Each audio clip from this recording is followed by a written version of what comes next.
Just watch those icicles fall. What do I care if icicles fall? I've got my love to keep me warm.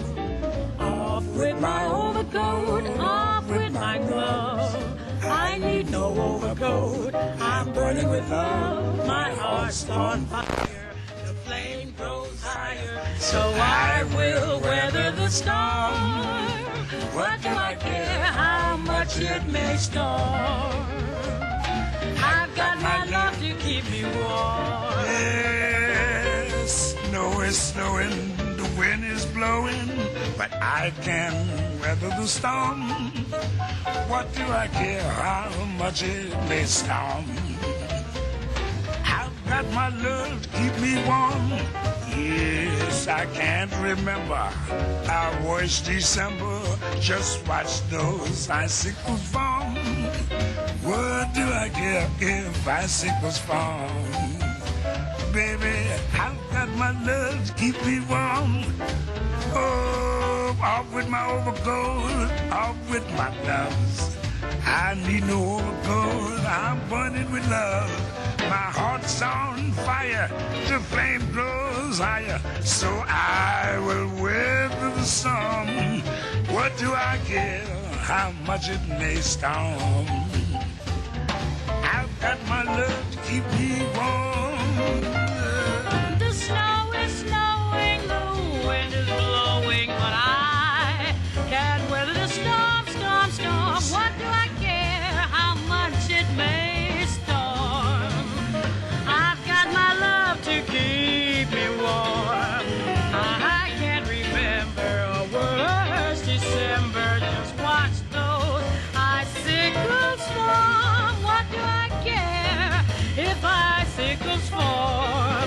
'Cause I've got my love to keep me warm. Yes, off with my overcoat, off with my gloves. I need no overcoat, I'm burning with love. My heart's on fire, the flame goes higher, so I will weather the storm. What do I care how much it may storm? I've got my love to keep me, I've got my love to keep me, I've got my love to keep me warm.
better not cry, you better not pout, I'm telling you why.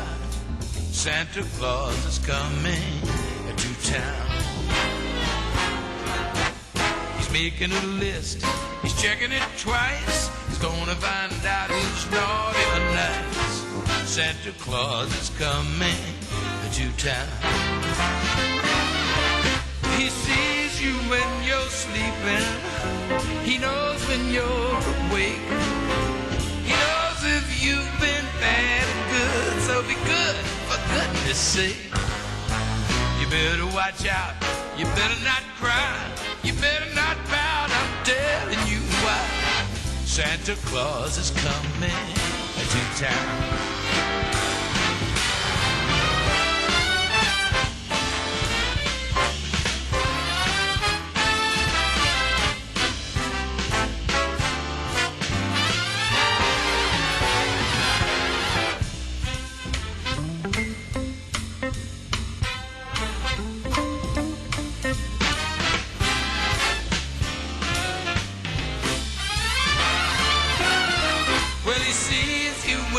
Sleeping. He knows when you're awake. He knows if you've been bad or good. So be good, for goodness sake. You better watch out. You better not cry. You better not pout. I'm telling you why. Santa Claus is coming. Santa Claus is coming. Santa Claus is coming to town.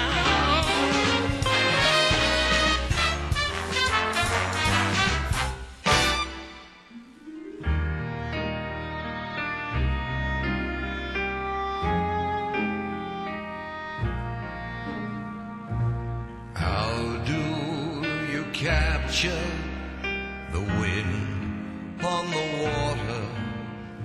How do you count all the stars in the sky?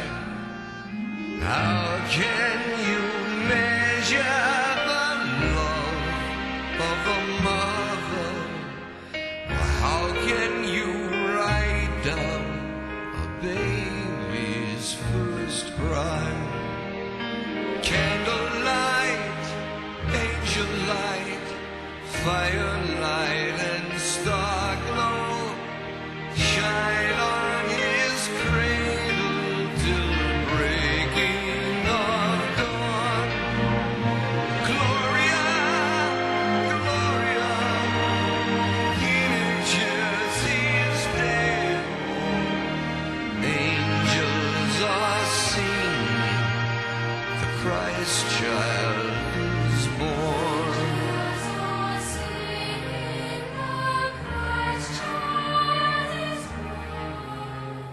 Shepherds and wise men will kneel and adore him.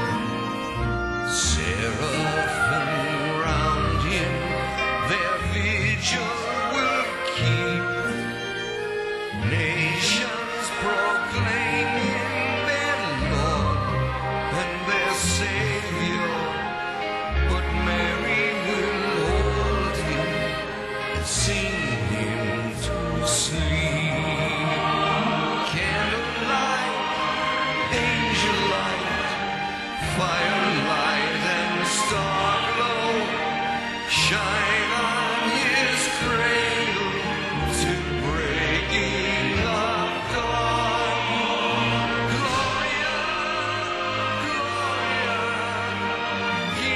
Chelsea's day, oh, angels.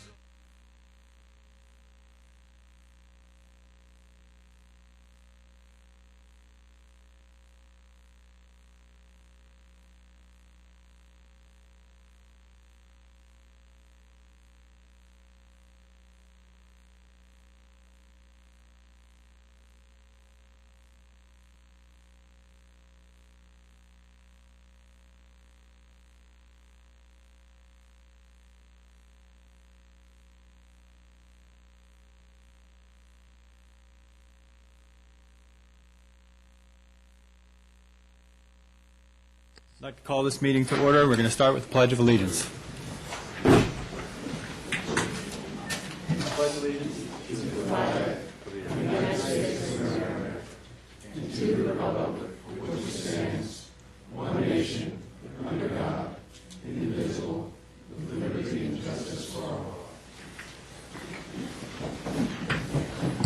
Ms. Barfield, if you call the roll, please. Dr. Brown? Here. Ms.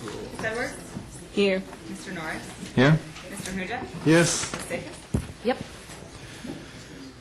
Okay, we have a few recognitions tonight. First of all, mostly in the form of an announcement, is keep in mind that tickets are on sale now for First Night Virginia. We are now 11 days, 4 hours, and 50 minutes away from this year's festivities.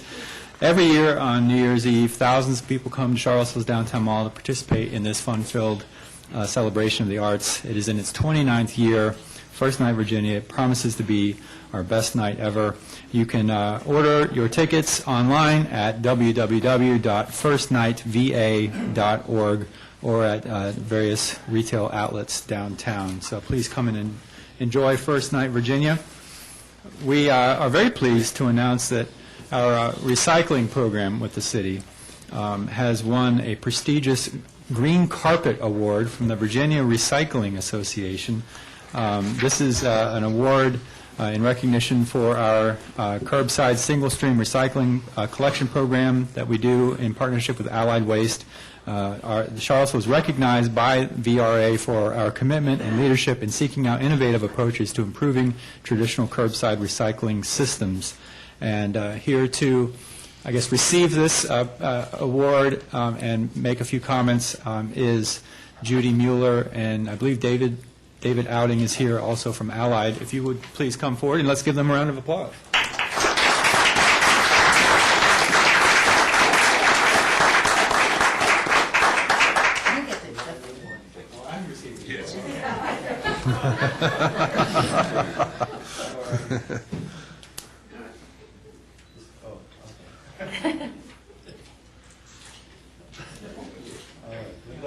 Sure, absolutely.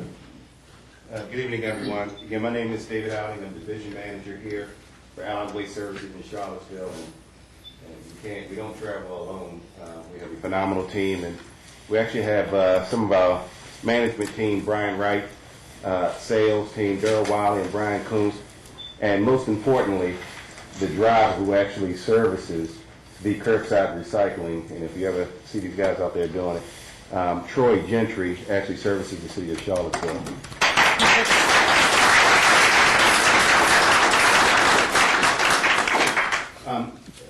Just a few words. An ongoing Allied Waste Services nominated the city of Charlottesville to the Virginia Recycling Association for an award, citing the outstanding achievement made by the city in recycling and conservation programs over the past few years.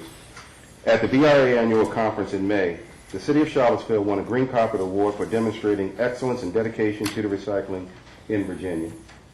The city was cited for doubling the amount of recycled materials in its residential curbside recycling program. Working together with Allied Waste, the recycling program was expanded to a single-stream collection system in late 2007. Since then, Charlottesville residents have increased the amount of recycled materials from 3.6 million pounds per year to 7.2 million pounds per year. On behalf of the Virginia Recycling Association, we'd like to present this award to the City of Charlottesville, the VRA's 2010 award for the extraordinary dedication to the curbside single-stream recycling program here in Charlottesville. Thank you.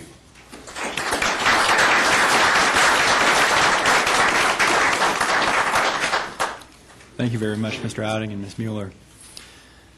The next recognition I'm thrilled about. We have some really outstanding young people in this community, and this group is taking that to a whole new level, taking it into outer space, actually. We have a group at Charlottesville High School, the Charlottesville High School Science Club, which is also known as AKA Bacon, or also known as Bacon, the best all-around club of nerds, BACON. under the direction of their teacher, Matt Shields, who recently competed, as you may have heard or read about, in a zero robotics competition hosted by NASA and MIT. They are one of 24 schools nationwide to compete in this particular event. 3 of the team members, Lizzie Hilton, Dania Jazuli, I'm sorry if I mispronounced your name, and Jesse Press Williams, who wrote programming code to manipulate simulated robots on a virtual space station. And they won 13 of 23 rounds of that competition, finishing 8th overall, which was high enough to advance them to the semifinals. And in the semifinals, they scored enough points to advance to the final round. And the final round is actually going to take place on the International Space Station. And so these students will actually be having their robot, or having a robot under their control operating in space on behalf of Charlottesville High School. It's such a thrill to have several of the folks from the Best All-Around Club of Nerds, Bacon, here tonight, and to help to give us the chance to honor and recognize them for this remarkable accomplishment. And here to be recognized is their teacher, Matt Shields, along with Lizzie Hilton and Dania Jazuli. And we have a special gift on behalf of City Council and the people of Charlottesville, to, if you would come forward and receive it.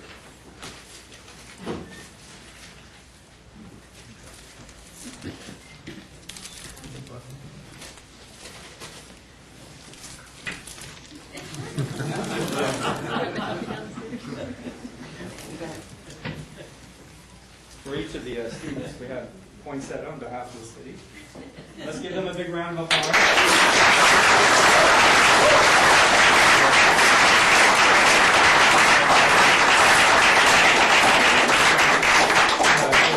One more of you would like to come and tell us a little bit more about the competition. Please.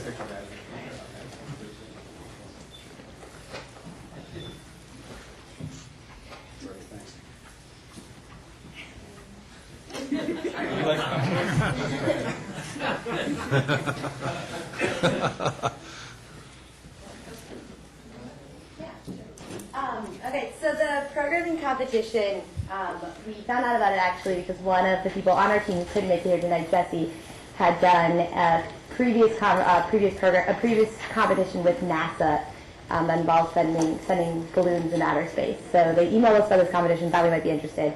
And so since early September, we've been involved in initially creating a proposal that explained like how we were going to organize our team, how we were going to budget time, and to successfully do this project. And then after being selected, kind of like the mayor explained, we just have been programming a lot for the last couple of months, going through different rounds of competition.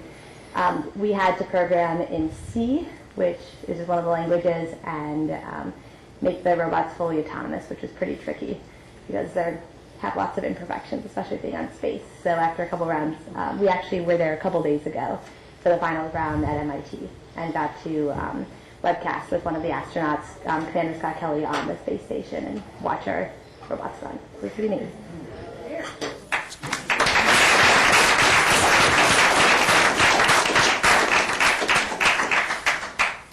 I'll just briefly add to what Lizzie said. I think, first of all, the main thing I wanted to say is that this is my 3rd year at Charlottesville High School, and I've been very lucky and very blessed to work with some of the most brilliant students that there are, I think, in the country, and I think this competition shows it. So like Lizzie said, the competition actually was last week, and we went up to Boston, and it was pretty remarkable to be standing in an MIT auditorium and to have a live video conference with the space station. That as it's traveling at 200 miles above the Earth at 17,000 miles an hour, they were able to communicate with us. And for them to say, congratulations, Charlottesville High School, to hear. Pretty amazing to hear. So I'm very lucky to have been a part of this. Charlottesville High School, as you probably know, is renowned for their theater and their arts and their music. It's a great school to be at. And in the last couple of years, due to efforts from Lizzie, Dania, Jesse, and some other students, I think we're bringing STEM classes and STEM technology, science, technology, engineering, and math up to par with the arts and the theater that we already have going at Charlottesville. And so it's exciting to be a part of that. And the last thing I would say is I encourage anyone, if you ever have the ability to offer any kind of resources to our school system in any sense, especially in the areas of science, technology, engineering, and math, please do so. If you feel like serving as an extracurricular coach or mentor, if you feel like throwing a couple bucks our way, it's bacon. That's down on a couple nerds. Put that in the memo line. And thank you very much. Thank you.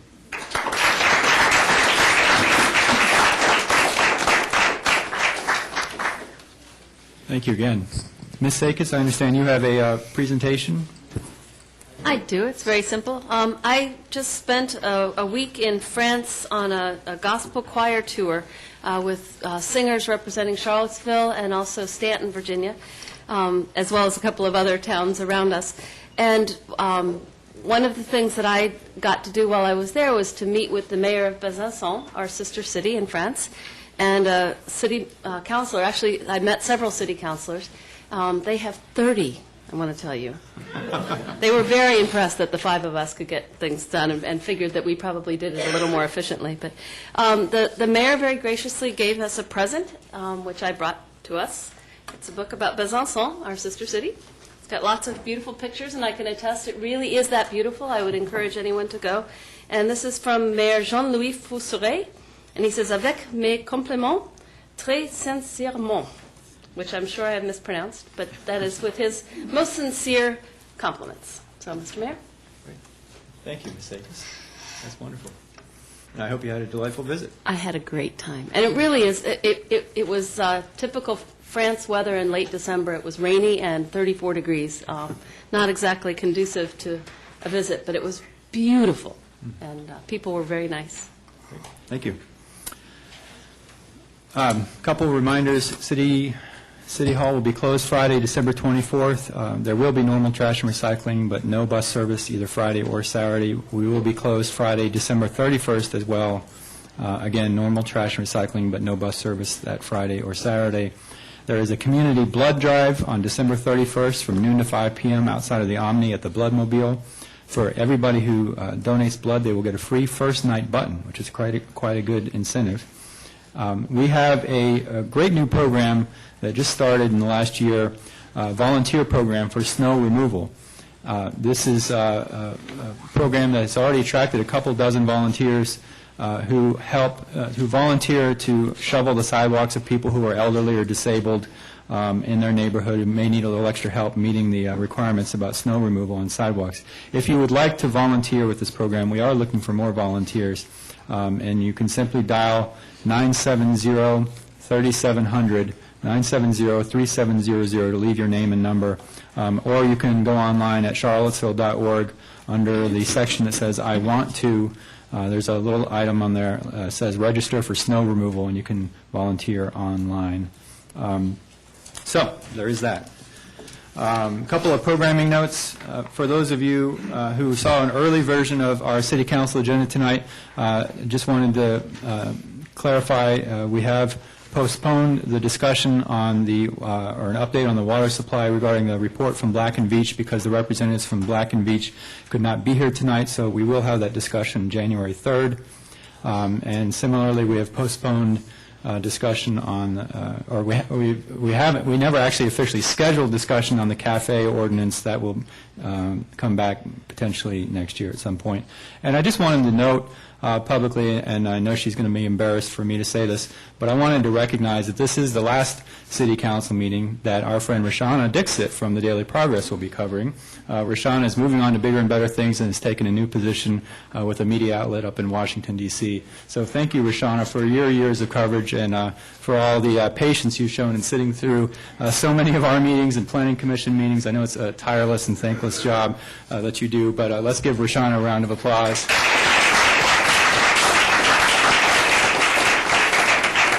And we wish you the best in your future endeavors. So. We will now open the meeting to, are there any other announcements from other councilors? I just have one announcement. I'll just end the announcements with another announcement about Charlottesville High School. I want everybody to start looking for the Pizza and the Wolf poster. There will be the play Saturday, January 22nd, 3 p.m. and 7 p.m. So start looking forward to the new year. This is also an opportunity to support the string ensemble as they plan to perform in Florence next year. Does everybody see the poster? Buy tickets. It makes a wonderful Christmas gift. Thank you. And speaking of Christmas gifts, reminder, buyartgiveart.org, or .com, sorry, buyartgiveart.com. We're encouraging people to support local artists through this campaign. So, any other announcements? We're now going to open the meeting up to matters by the public, and as is our custom, when you come forward, please state your name and address and keep your comments to 3 minutes. The first person who signed up to speak is Peter McIntosh.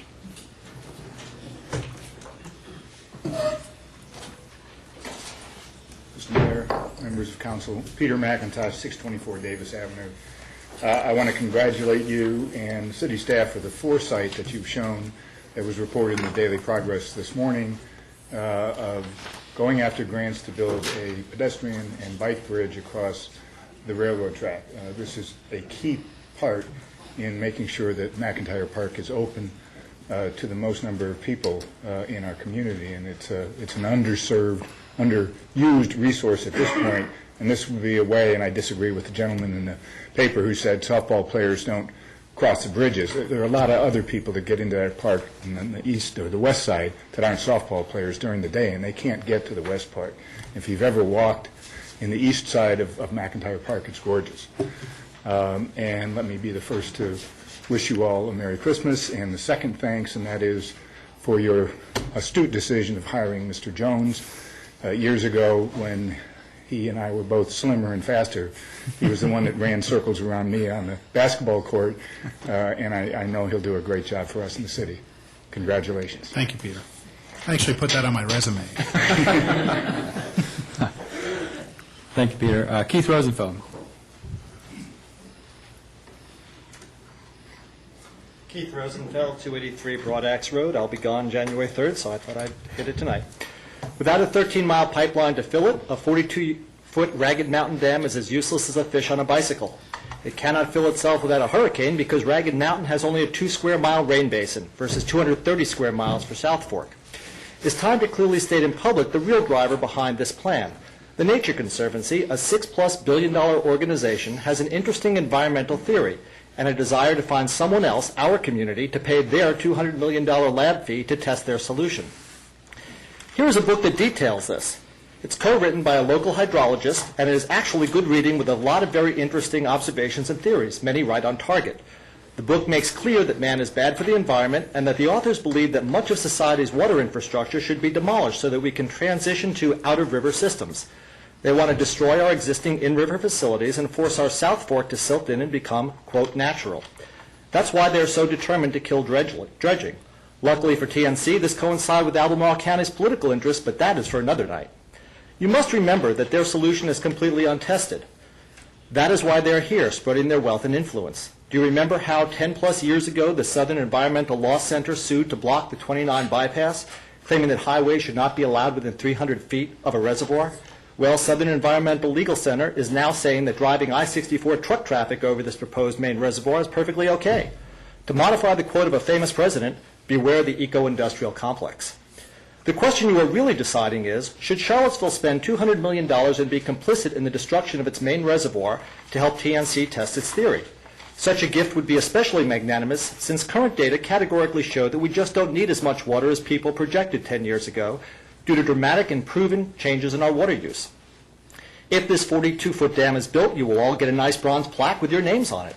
That will feel good today, but someday it may well be covered with spray-painted graffiti stating, "We told you so, you wasted our money, destroyed our resources, and left us with a big bill." The political landscape of this plan is littered with special influence, misrepresentations, and outright lies.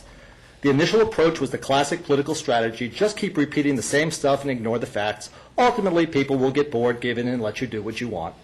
It has largely worked, but not totally, due solely to a few cool heads on this city council who are using their God-given intelligence and doing things in a business-like, not governmental, fashion. There is no rush here. We have enough water for at least 42 years. Please continue to do the due diligence you have already started and which has already proven so much of this plan to be a fish on a bicycle. Make your decisions based on facts. Don't just say we need to do this for our grandchildren. The reality is we will do it to our grandchildren. The cost of the dam is just a down payment. Unless you know the actual engineering, design, route, and cost of that big pipe, you don't have a clue what this thing really costs or the effects it will have on our community. Finally, I remember a NASA scientist addressing my UVA environmental science class in 1976, warning us all about the dire and immediate consequences of global cooling. Some of you are too young to remember that, but some might. Back then, everyone swore the Earth was going to get colder because aerosols injected into the upper atmosphere were reflecting sunlight. It was a universal theory at the time. Aren't we glad we didn't jump and embrace it as religious dogma? Finally, I do want to state that there is some great science in Rivers for Life, and I think very highly of what Mr. Richter has written. My complaint is just that this is the wrong solution for Charlottesville. This plan is tragically damaging to the city's interests and a huge waste of our existing facilities and assets. But if TNC wants to pony up a couple $100 million and assume any liability for an I-64 accident, I'm interested in listening. Thank you. Thank you, Mr. Rosenfeld. Tom Olivier?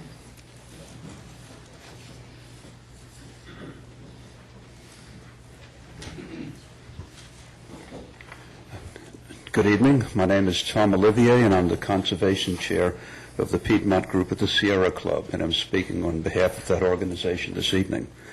In September, you passed a resolution calling for amendments to the adopted water plan.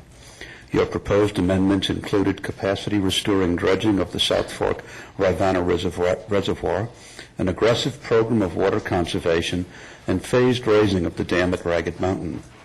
The Piedmont Group has expressed support for these amendments in the past, and we wish to express our continued support this evening. We believe your proposed amendments can serve as key elements of a much better water plan, a plan that makes good use of new information obtained since the current plan was adopted, a plan that is far more compatible with our community's commitments to sustainability. Our community has reached a critical point. On paper, various local organizations have made strong commitments to protect our environment and live sustainably.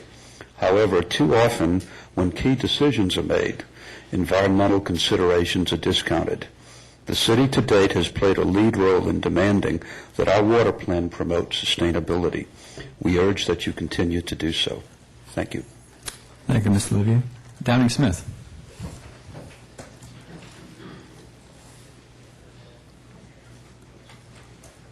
Good evening, Mayor Norris, members of council, Mr. Jones, and I'm sorry, I don't know the gentleman down the end of the line there. Mr. Harris. And Ms. Barfield.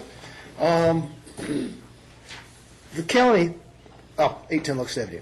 The county has abandoned all pretense of cooperation or compromise on this water issue. The county was never serious about compromise. For Albemarle County, there is no co in cooperate. There's just operate. Basically, they just wanted to string the city along, hoping through intimidation, pressure, trickery, they'd eventually get what they wanted, sort of like they've been doing with Meadow Creek Parkway.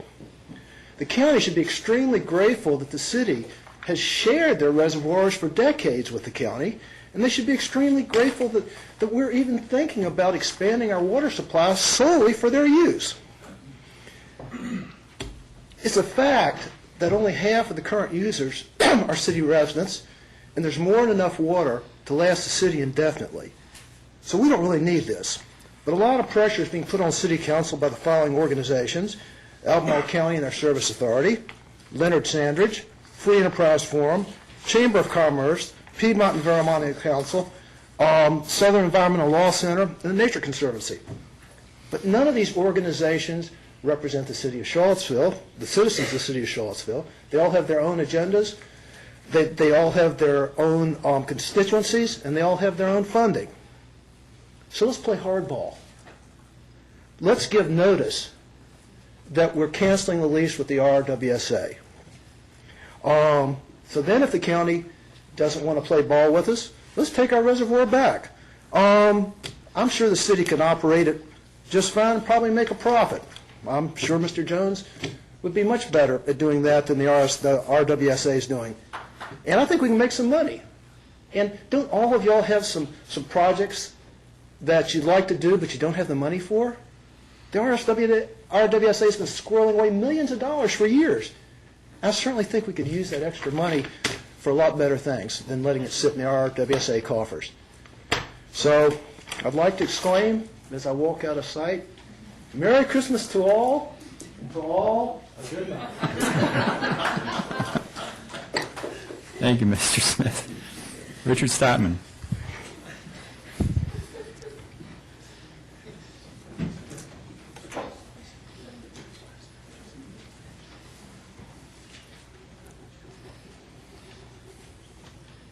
Richard Statman, 116 Old Inda Drive, Charlottesville. Mr. Mayor, councilors, Mr. Jones.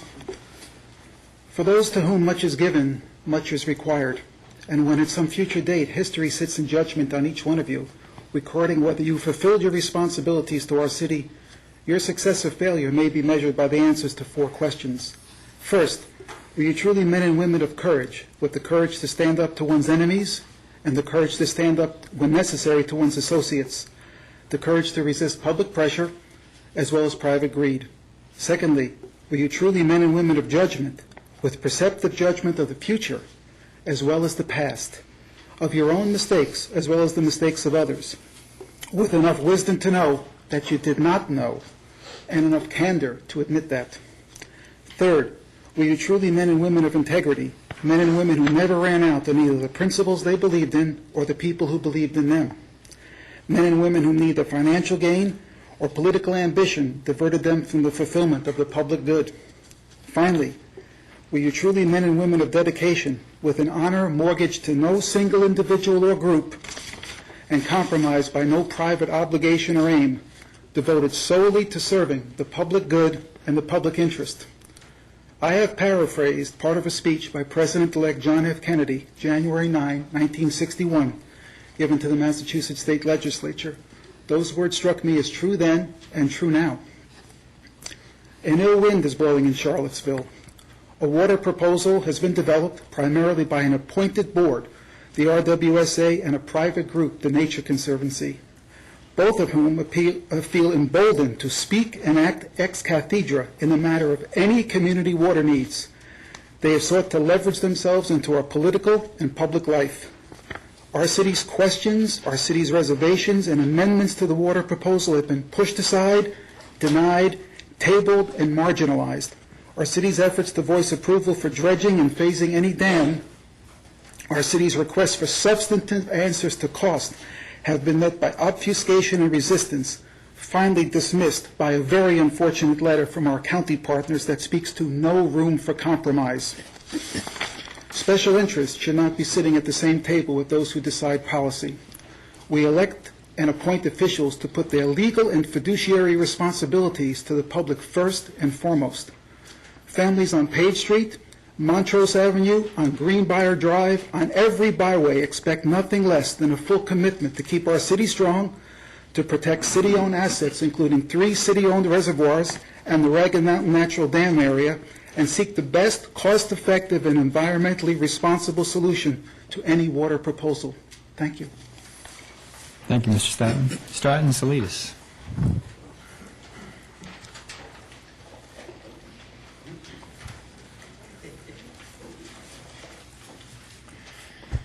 Good evening, members of council.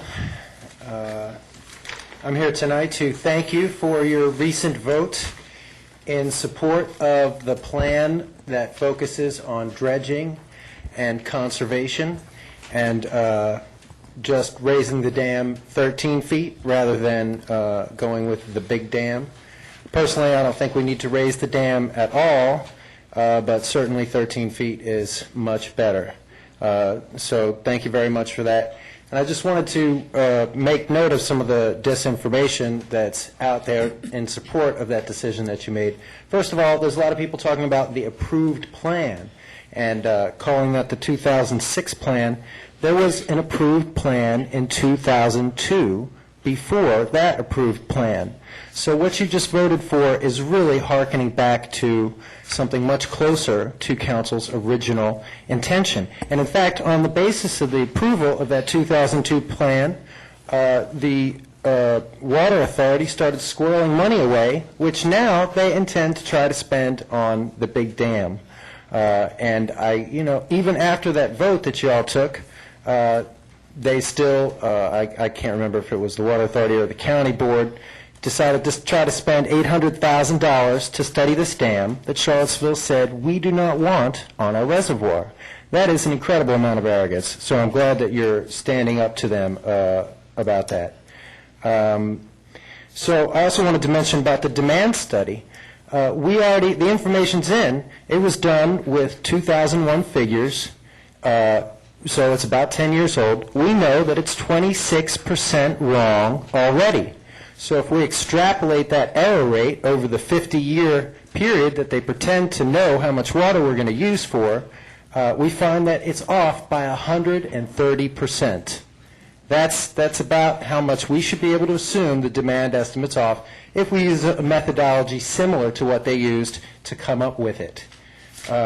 So thank you very much for resisting this unholy alliance of our local sprawl growth industrial complex and NIMBY County environmental groups. Now, in terms of PEC and the Nature Conservancy, I think they do some great stuff. I don't want to see a 29 bypass either, but I don't want to see the water plan in hopes of a pipeline that might take the same route as it be a reason for our water plan being enacted. And I don't want to see their need to get along with those sprawl interests and the County Board of Supervisors also influencing city policy. And let me just say, if you Google Nature Conservancy and scandal sometime, you'll see that they actually do have fairly close relations with developers. So thank you very much for not selling the city out. Thank you, Mr. Elias. Rebecca Quinn.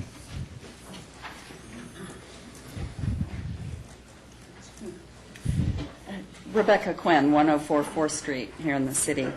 Good evening. You've heard me say it before.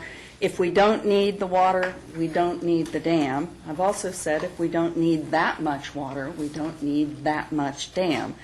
We know that dredging will provide enough water for decades to come.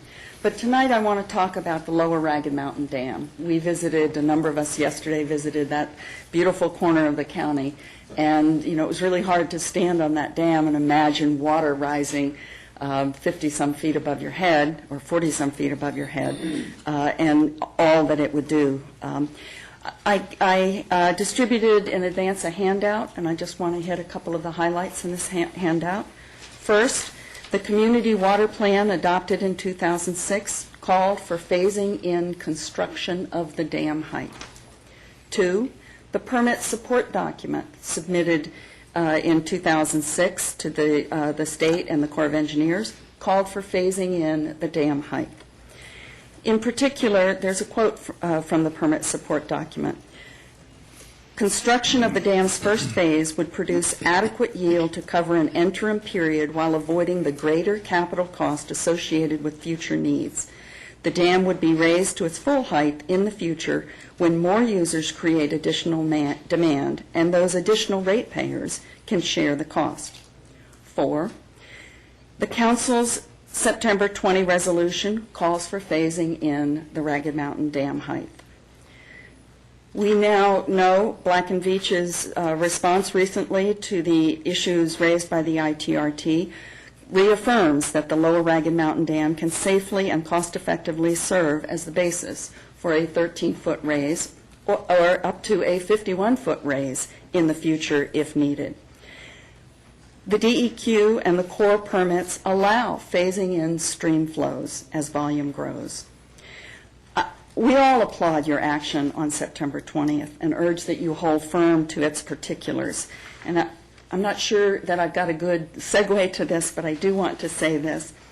Last week, as you know, the Citizens for a Sustainable Water Plan delivered a letter to the Department of Environmental Quality and the U.S. Corps of Engineers because of new data and new information, largely because of studies that your foresight and your stewardship called for.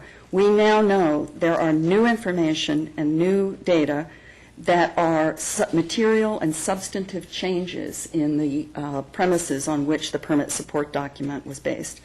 We call on those agencies to do what the laws charge them to do. protect our water resources by ensuring that any alternative is the most practical and least environmentally damaging alternative. Thank you. Thank you, Ms. Quinn. Bill Emery.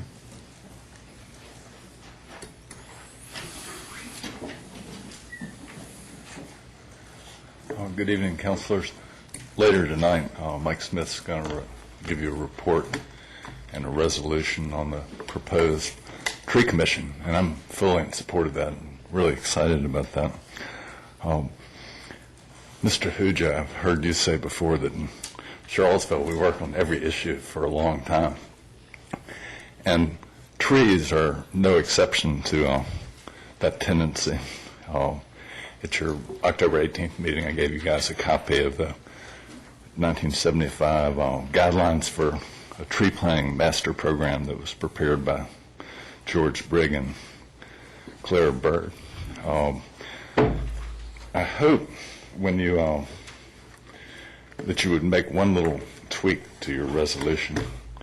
The resolution currently reads, "Be it resolved by the City Council, the City of Charlottesville, that a tree commission be established," outlined in the attached council memo for December 20th. And I would suggest that you make the following modification, and it would go under the duties, paragraph 5, which currently reads, "Develop a street tree master list." I would get you to add the words "and plan" there after that statement. And then under the sort of words underneath, suggest that the commission will study the 1975 street tree master plan and make a suggestion to council regarding the revision and degree of implementation of that plan. Plans are, the Urban Forestry Management Plan, which is also a wonderful document, addresses tree planting in its tactical statements, but it's not a plan. And like right now, Mike Osteen recently mentioned that UVA is planning on planting 200 trees on campus this winter. I'd like to actually see part of the tree commission's idea to get trees where people are, where people walk, where our pedestrians are. You know me, I'm Mr. Willenmills. The 1975 plan actually called for the planting of trees down Willenmills, but never happened. Now, 7 years after Mr. Huge got here, he oversaw the planting of trees on West Main Street, and you imagine what West Main Street would look like if those weren't there now. But also, I challenge you to imagine what the city would look like if the 1975 guidelines had been implemented, after their construction. So I just encourage you to consider that. Thank you. Thank you, Mr. Emery. Joe Mooney.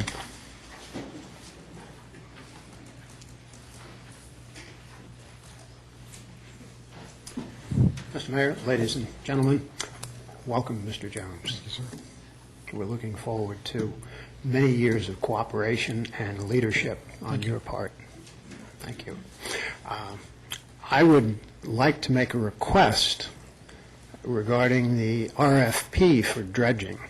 I think that for whatever reasons that has dropped out of sight, and if it were possible tonight to have at least a brief comment from city staff about the status of the dredging RFP, I think that the public really needs to know where that is, because many of us had expected that by now the RFP would have been out in the public and it would have been a source of factual information about the true costs of dredging based on companies that actually do dredging.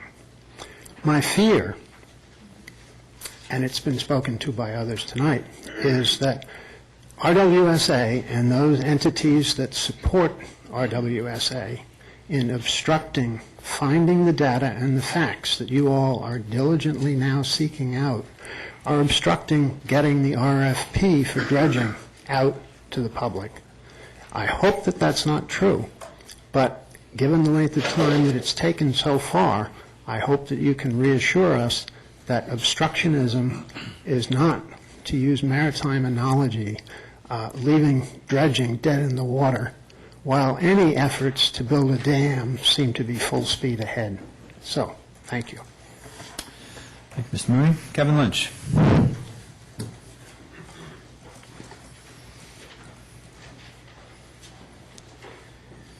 Good evening, Mr. Mayor, City Councilors. Kevin Lynch, 609 Locust Avenue.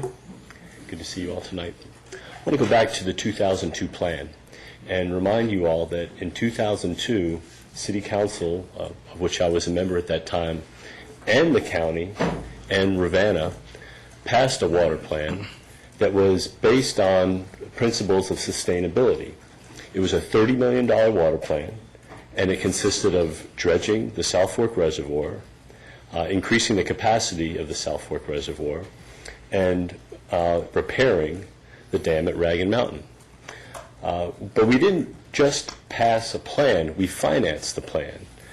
We raised rates over a 2-year period, 2002 and 2004, by nearly 70%, going from nearly the lowest rates in the state to nearly the highest rates in the state. It was a painful transition for a lot of residents, and we told them in justifying that we were doing it because we were paying for long deferred maintenance.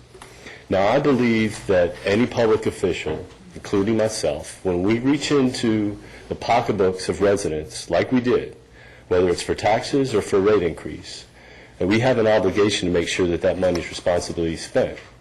And that's what keeps bringing me down here. Sadly, 8 years later, I don't want to be here, and I'm sure you don't want to see me here anymore either, but that money has not been responsibly spent.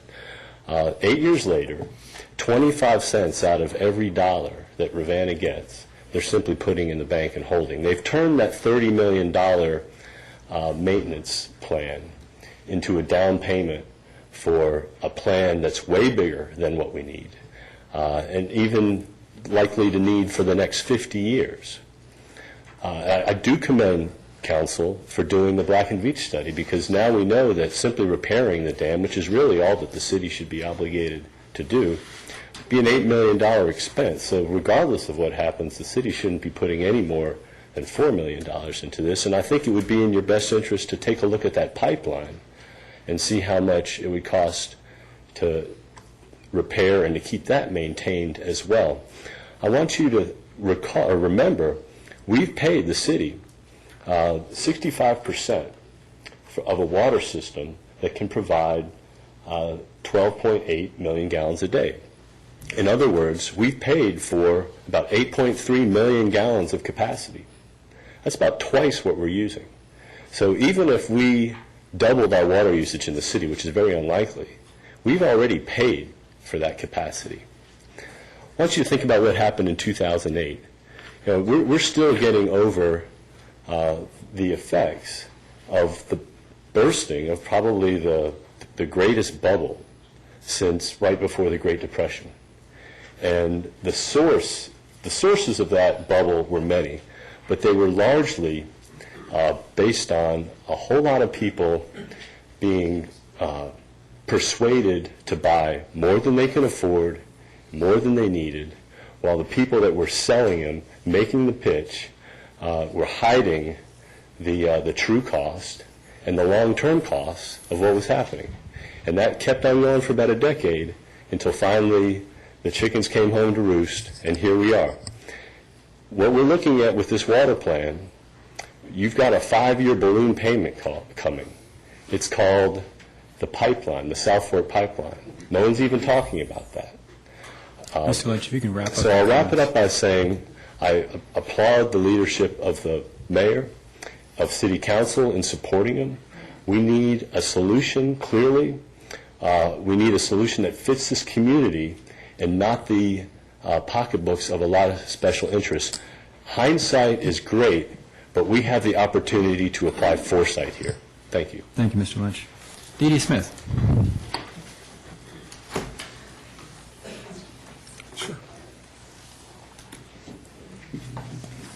Dee Dee Smith, 2652 Jefferson Park Circle. Good evening, everybody. And I have a handout for you. Before I explain that.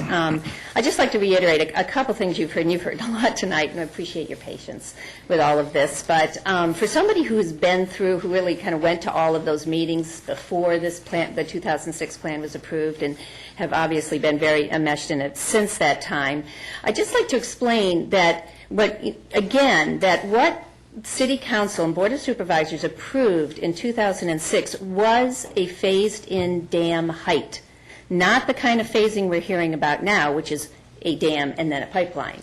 That didn't happen until 15 months after the 2006 vote. That was in that September 2007 meeting when Rivanna called about financing. Because what happened, you see, is that in all of the discussions that led up to that 2006 plan, what they were talking, they never ever actually considered, when they were talking about raising the Ragged Mountain Dam, filling it from anything other than either the Mormons or the Mormons and the Meachams.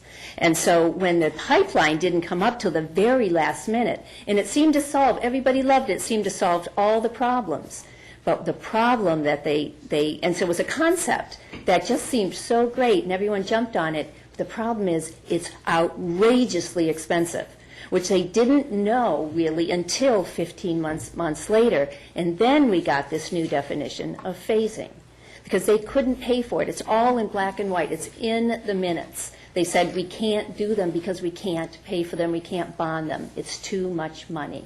And that's why we're seeing this sort of iteration of a plan that was not supposed to look like this. So you're now back to really where we were back in 2006. You're talking about phasing the dam. It's a very logical thing to do. The chart I've given you, actually, I just thought might be helpful as you're making this decision, or talking about this at your next meeting, because it talks about the costs. The costs just drop dramatically as you not only build on the existing dam, but also with the height. And I would really like you to consider the risks, the cons and the risks with building at different heights, because one of the consequences of building that 45-foot dam and then saying we're going to build a pipeline 10, 15 years later is we may never have enough demand to pay for that pipeline. And then what do you have? You have a great big old dam that you're still paying off, and you have no way to fill it. With the 13-foot dam, you have many more options to fill it. You can address the Mormons issue, is if you are just filling a much lower dam, and have the resources to pay for it, because you're not paying off for this huge earthen dam. And I think that really is what is probably, of all of these, the greatest risk you have is that you will never be able to build that pipeline, because in truth, the pipeline was a pipe dream. It just is way, way too extravagant. Thank you. Thank you, Ms. Smith. Francis Fife.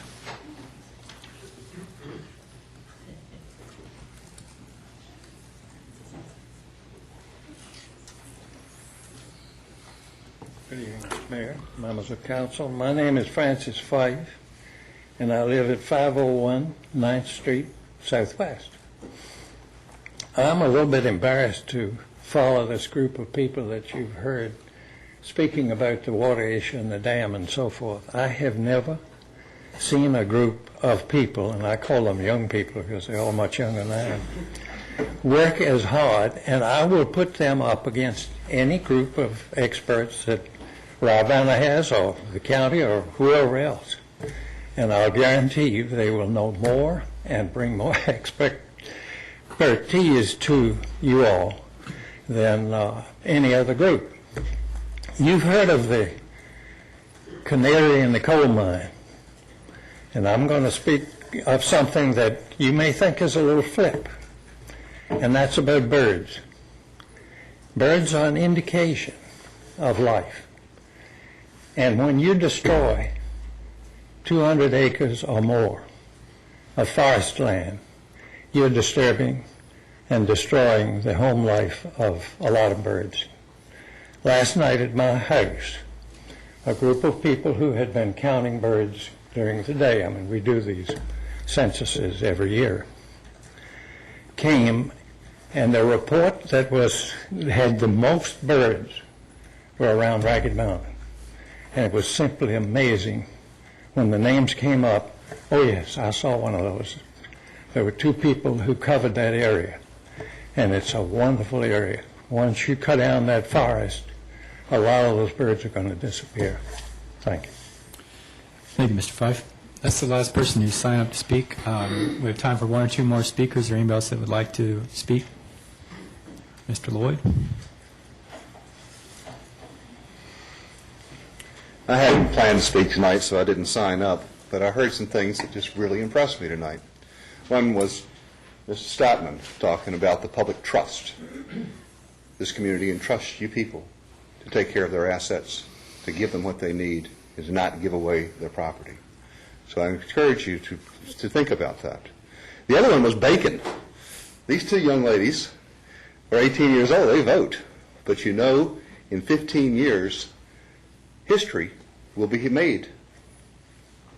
Next council meeting, and these people will be affected. In 15 years, they'll be, having families. They'll look back and they'll say, what did this council do? You're making history when you vote on this. And they're going to be the people who decide whether that was a good decision or a bad decision. Did we need it? Did we not need it? Is the city now better off, or has the city been stripped? So I just encourage you to think about the bacon people. I slipped them a note and said I would certainly like to talk with them just to see where their interests and their sentiments lie, because we're talking about their future. Thank you very much. Thank you, Mr. Lloyd. Anybody else like to speak? We will now close matters by the public and open our meeting to council member responses to matters by the public. Who would like to start? Mr. Mayor. Mr. Huji.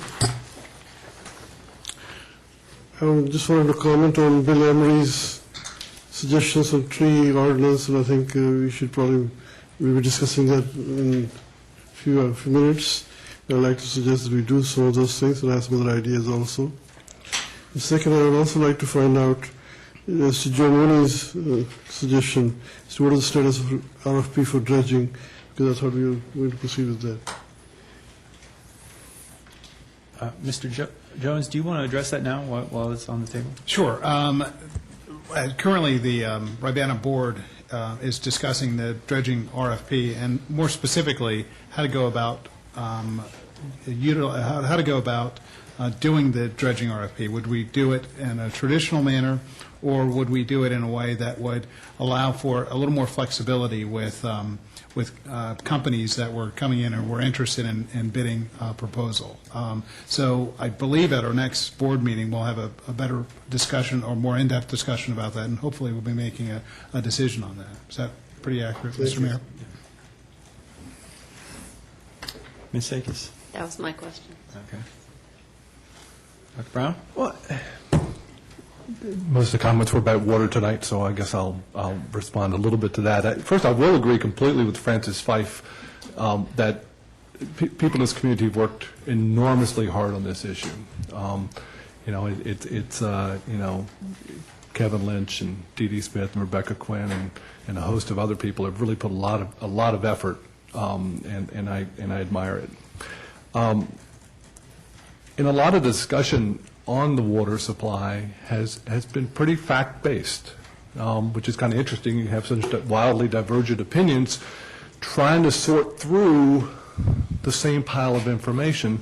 But there's certainly been a lot of stuff that's been brought to my attention that I think has been very important. But having said that, what I don't want to see is the discussion we're having here become like the discussion in Congress, where one side is right and the other side is not only wrong, but they're a little they're not truthful. They're making things up. They're somehow not good people.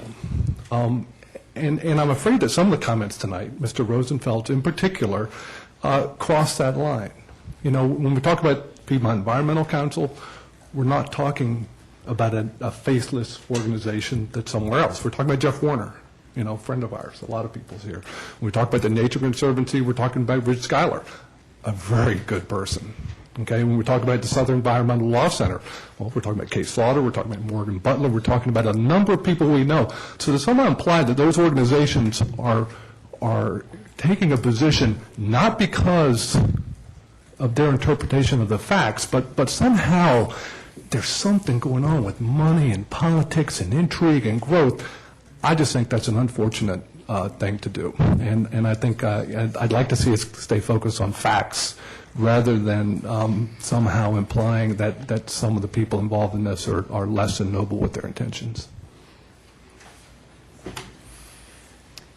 I think all the comments kind of encompass my view of the community, and my new word now is called healthscape.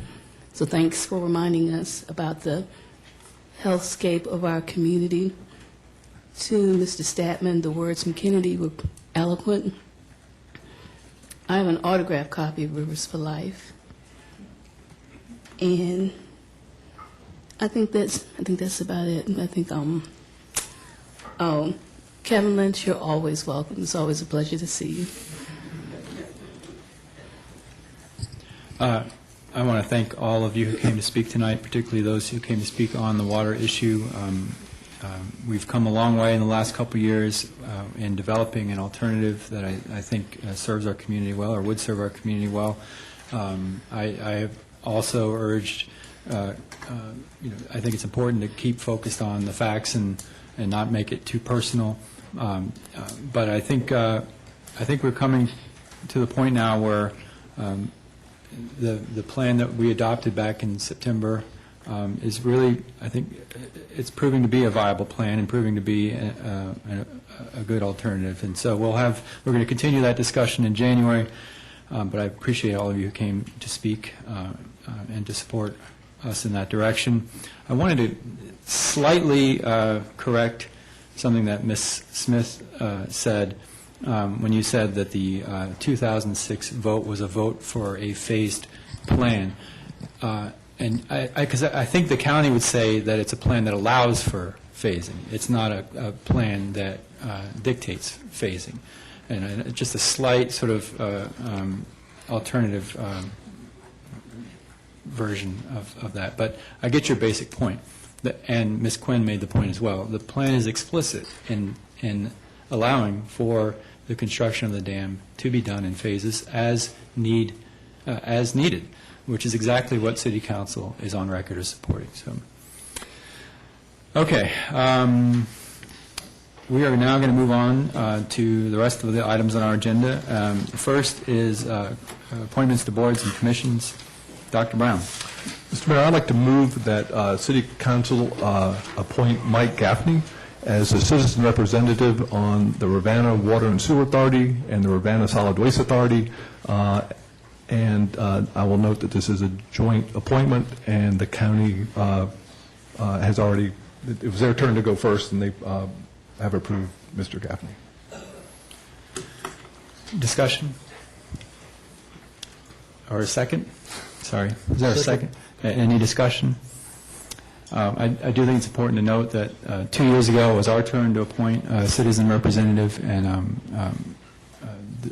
then the county essentially blesses that, and this year it's their turn to appoint the representative. And it's been moved and seconded. Any discussion? If not, please indicate your vote. And motion carries. Thank you very much. We now have our consent agenda tonight.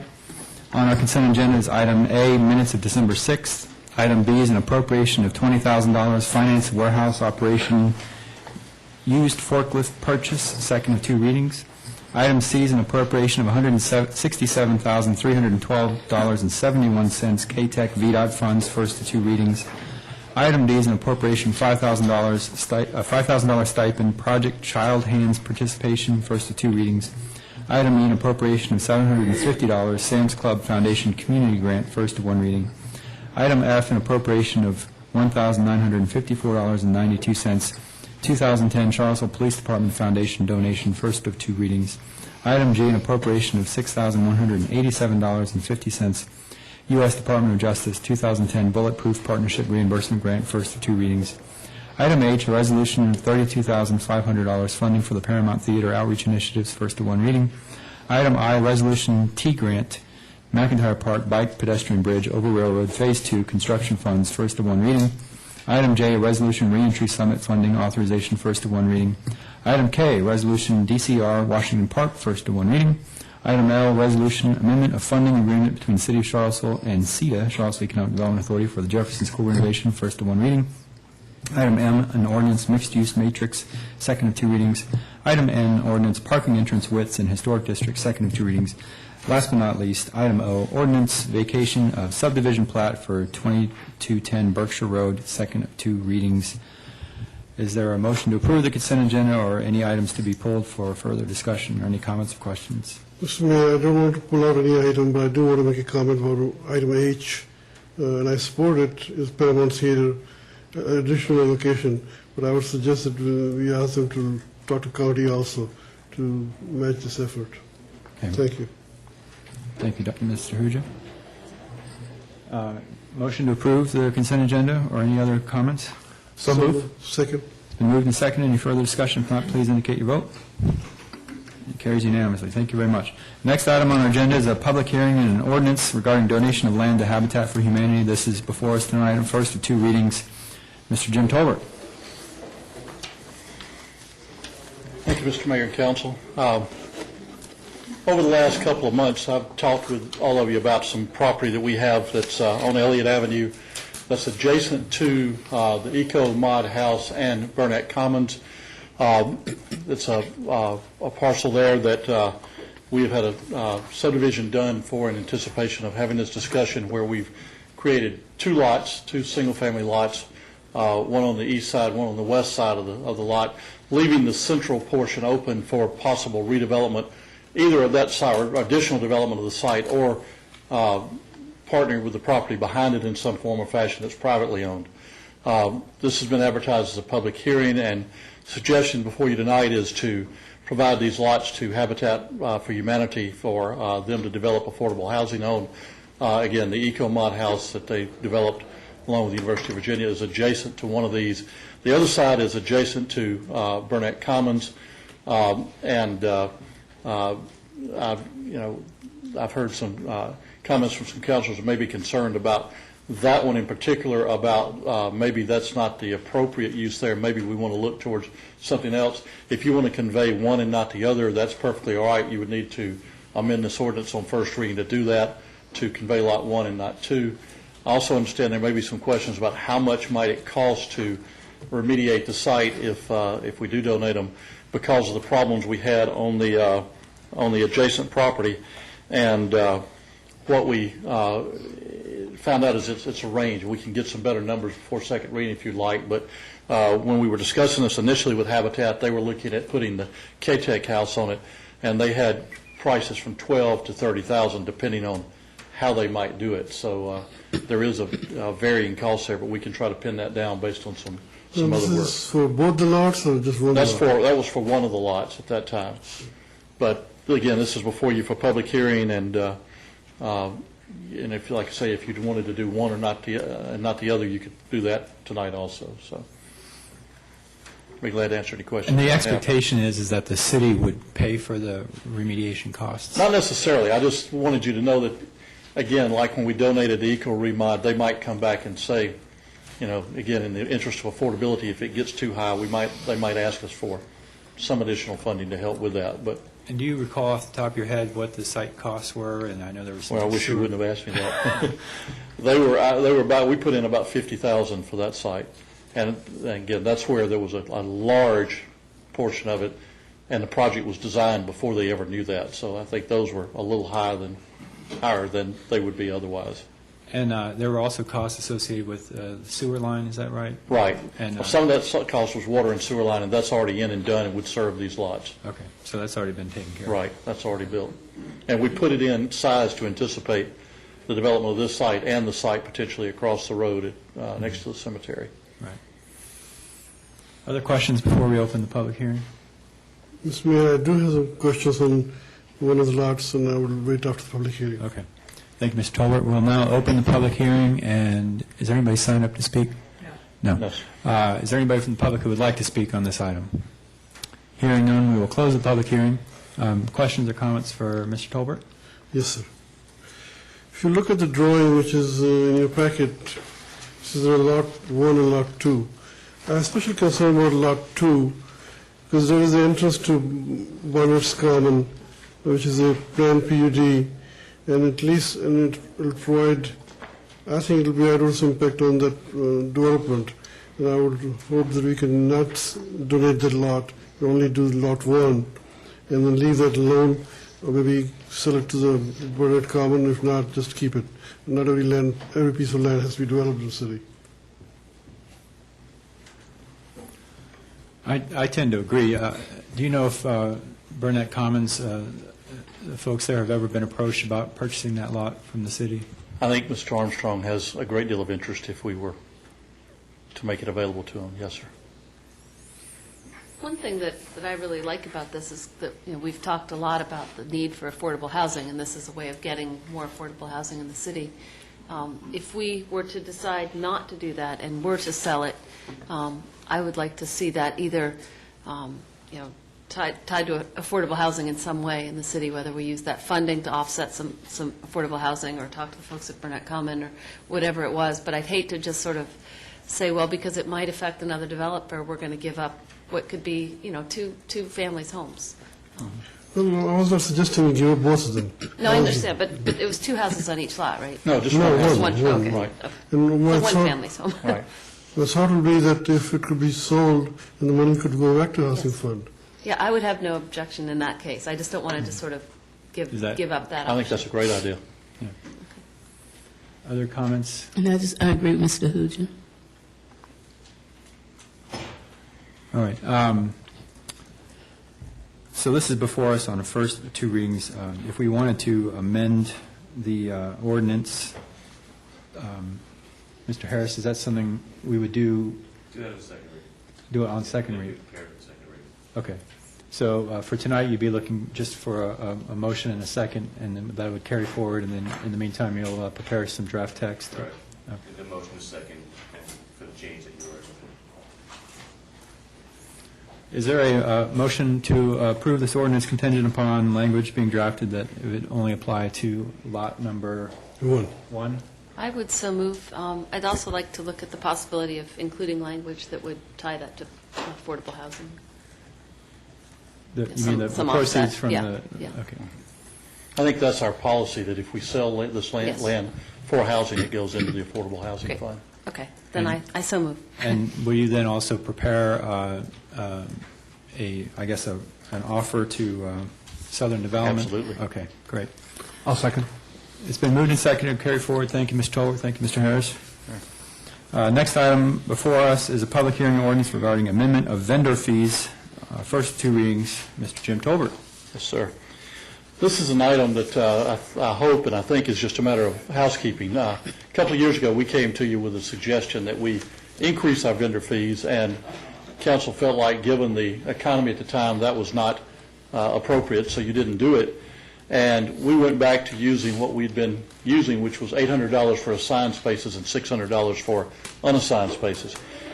And found out when questioned this year that when we went back to the schedule, there was an older schedule in place that did not actually have those fees. So what we've got before you tonight is an ordinance to align our current vendor fees with what we have been charging to the vendors for the last 2 years, which is $800 for assigned, $600 for unassigned spaces. And then we're also recommending taking out all of the side streets and other locations because nobody is using those, and vendor spaces, in our conversation with a vendor space is a vendor space. And, if it's on a side street, then they're going to be, if that's the only space, they're going to be paying for whatever anybody else is. So this has been working, and we, like I say, we'd like to get our ordinance in line with what the practice has been, and we're not sure where the disconnect occurred and how we got the old schedule, but this is what everybody's been paying for several years now. So, any questions for Ms. Tolbert before we open the public hearing? Thank you, Ms. Tolbert. Anybody there's nobody signed up to speak. Is there anybody who would like to speak on this matter? We will open the public hearing. Seeing none, we will close the public hearing. Questions, comments, or a motion to approve the ordinance? I'd just like to say I'm for doing it, but it is a little distressing that something like that could happen, that we would have something like that just sort of get lost. And I'm just wondering, are our systems different that wouldn't happen now, or, We changed over at one point from the fees were not in the code, and now they're in the code. Yes. And I think that's where the transition, when we transitioned from something that wasn't in the code to putting them in the code, that's where the disconnect occurred.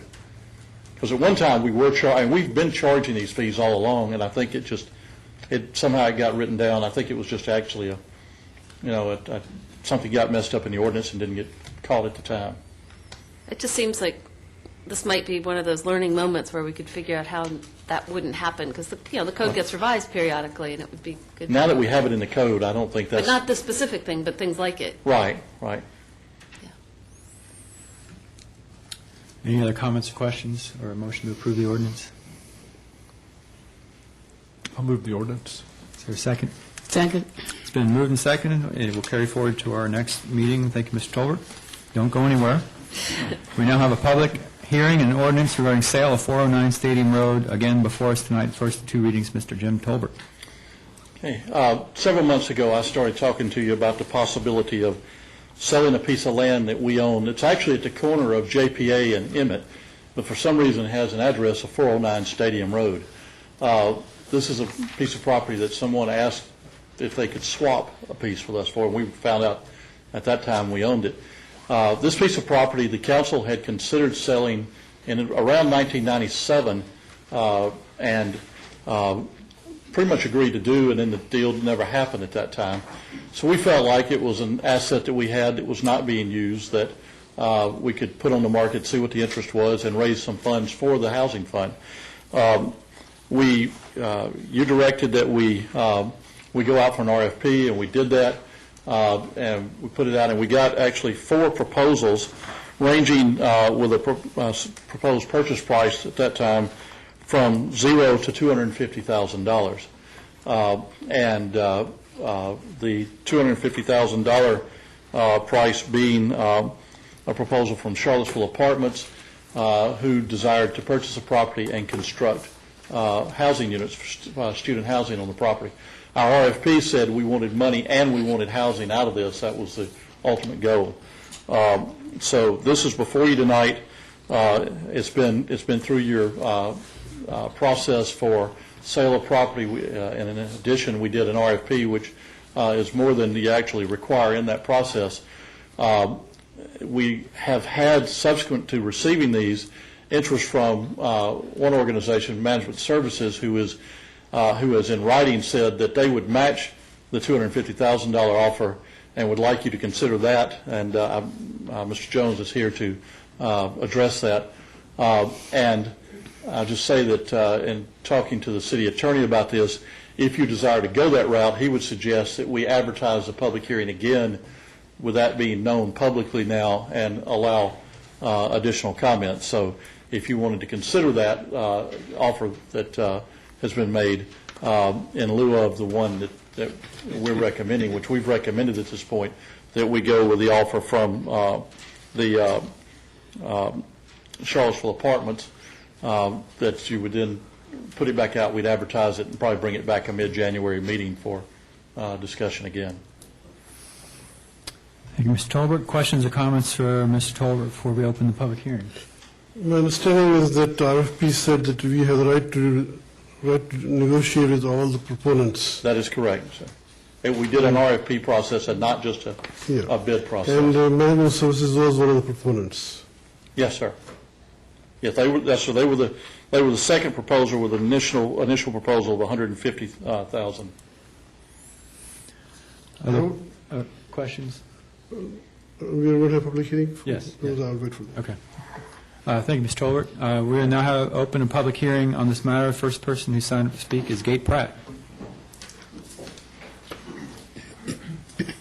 Good evening. I'm Gate Pratt with Limehouse Architects in the city, 946 Grady Avenue. I'm here representing Charlottesville Apartments, and we'd like to thank you for the opportunity to make a proposal on the project. After 2 months of suspense, we were pleased to learn that Mr. Tolbert was recommending our project to the council. And I simply wanted to say that we would be pleased to work with the city, the Planning Commission, the Entrance Review Corridor, and the citizens in the area to achieve a project that everybody would be happy with.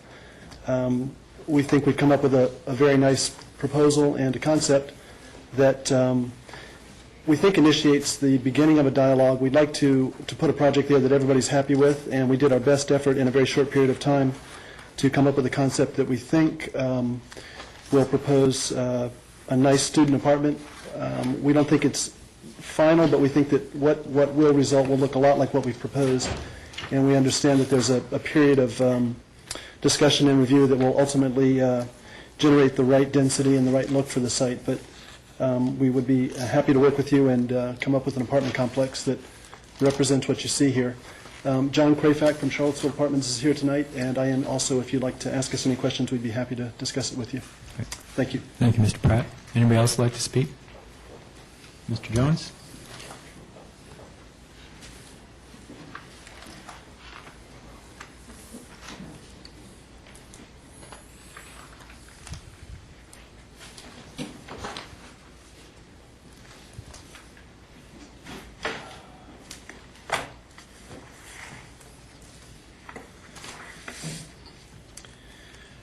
Good evening, Mr. Mayor, members of City Council, Mr. Jones. Appreciate the opportunity to speak to you all tonight, and thank you to Mr. Huja for reminding you all that the RFP did allow for me, and it, by the way, it's not Management Services that is making the offer, it's myself and Doug Caton. We own all of the surrounding parcels on each side of Woodrow Street at the moment. We have, and again, I mean, it's kind of a strange situation for me. Developers are usually, asking for permission to build something and build more than it's allowed, and that's actually not what we were doing. And it's kind of strange to be having a public hearing on a real estate deal in public. So why would you agree to sell to us? Because essentially, we've said that we don't plan to do anything there. We have offered $250,000 for the property. There are basically 5 reasons why we think that we've got a good reason for you. One, the site is extremely challenging.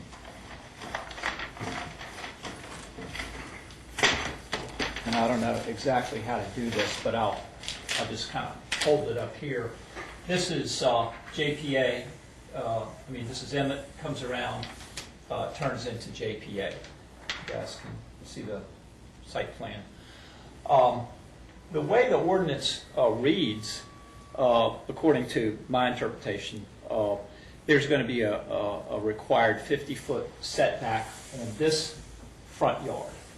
The way zoning describes this weird pie-shaped is that curved part is the front yard, and it requires essentially a 25-foot setback. But you also have to take into consideration all the properties in either direction. I think it's 400 or 500 feet, and the average setback of the existing buildings, which is 50 feet.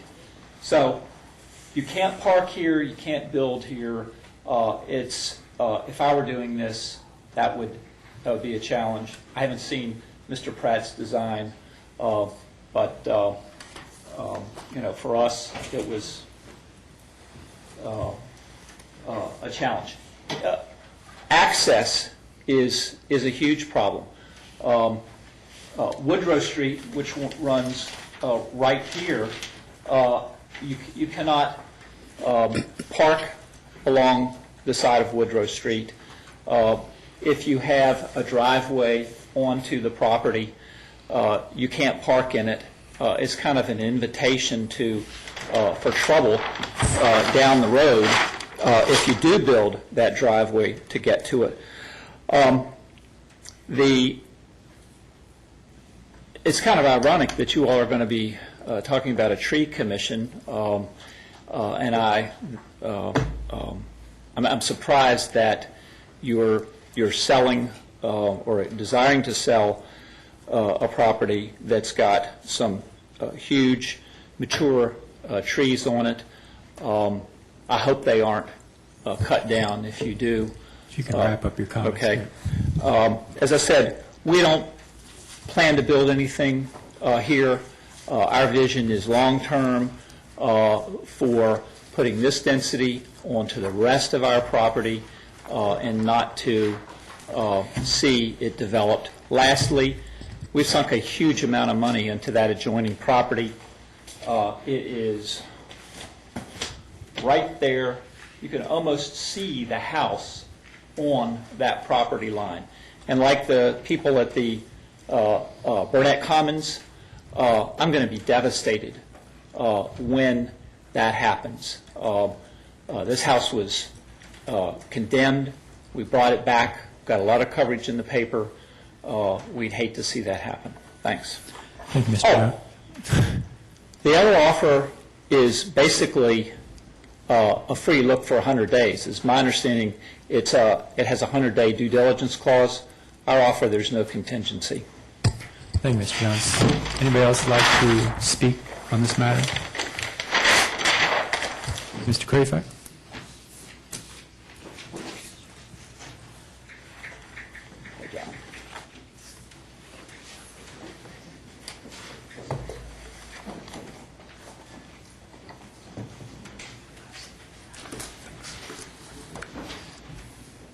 We responded to the, good evening, City Council, Mayor, Mr. Jones, Attorney. We responded to the RFP that you all sent out and addressed all the issues that he brought up. And we thought that the sealed proposals will be received until 4 p.m. on October 29th. And while you could certainly negotiate with anybody, that it doesn't seem quite fair that once they saw our offer, then they decided to match our offer. They had an opportunity to come forth with whatever plan they wanted to have by October 29, and didn't do so. The building challenge, I think we've met, and you see our proposal there. The access that Mr. Jones talked about, they would increase the density on the adjacent property, has the same access issues. As far as the trees are concerned, we would certainly replace trees that were cut down due to development. So I would think that the city would lose a certain amount of credibility if you ask for sealed bids, and then all of a sudden, once the sealed bids are open, to have somebody else come in and say, oh, we'll match that bid. Doesn't seem the way that is normally done. We'd be happy to answer any questions that you all have with regard to our proposed project. And I think that the RFP did mention in it that it wanted a time frame and did ask for a study period in there. Thank you, Mr. Crayford. Is there anybody else who would like to speak on this topic? Okay, we will now close the public hearing, and I will open it up to comments, questions from councilors.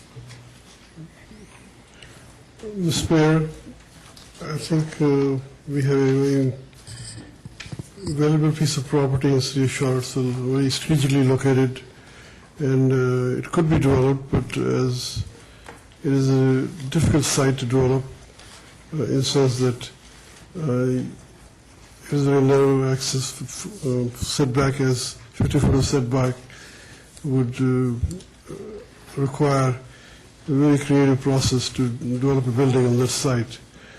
So I would like to see it another public hearing advertised so we can explore the other possibility also. I have a question and a comment. My question, I guess, and I know that I don't know how much of this is appropriate to do in this setting, but I'd just like to ask the folks from Charlottesville Apartments, do you have or maybe even Mr. Tolbert, I mean, this is a 25-foot setback, and what is the 50-foot setback, and how, what is the actual requirement there, and can we tell tonight? I'm not sure that 50 feet is exact, and I'm not sure that 25 feet is. I know that Mr. Pratt and Mr. Krafik met with our staff today. This is one that's, you rarely get a curve like this.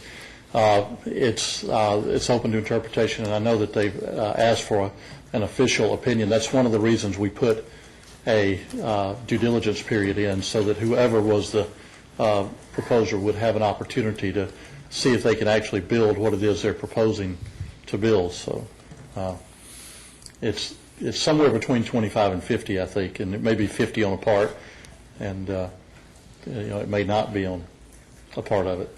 I understand the average of existing property on that within 500 feet of that site. That's correct, but the question here is how much of that is JPA and how much of it is Emmett, and there's different averages on Emmett from JPA, and when you get across the street, it's if you only were counting what's on JPA, on Emmett, and then where it becomes JPA, it's so confusing because it changes names, and what you might think would be Emmett is JPA. It would be one thing. If you count it as the two different streets, it's something totally different. And I think what we had to have was somebody sit down and say, let's divide it up, look at a potential as they did today, and try to figure out what it might be. And again, I think we anticipated that would be part of a due diligence period to firm that up. I must say that although I understand the neighbors' concern about this property, I also am concerned about process and the fact that we did issue this RFP and we said we wanted housing there, and that was the plan, and it was, as Mr. Krafik said, this was a sealed bid process, and that's why we do sealed bid processes. So I'd just be a little uncomfortable about reopening it up. I'm not unsympathetic, but I have a little problem with the process. Can I clarify one thing, that as he read it as sealed bid, it's really not a sealed bid, it's an RFP process, a request for proposals, that is a little different. We can, in a sealed bid, you take the highest qualified, and so this is not that. And it's not a bid so much as a proposal. So it is a little bit different, but same issues. Yeah. I mean, I sort of agree. It seems like it's an unusual process, but to some degree, I know the council's interested in housing, we're interested in money for the housing fund, but I also like the idea that we have some input as to what form that particular corner takes. And so I'm a little uneasy, with it just being the highest bidder. I'm not sure if that was our intention to begin with. Maybe it was, I'm not really sure, but it seems like there's, it's a not process we followed here, but I'd like to see us have some thought as to making sure that the site works. I don't have any detailed information, but for example, are there safety issues with going in and out of that site, or not? I just don't know. That was raised as an issue. Other comments or questions?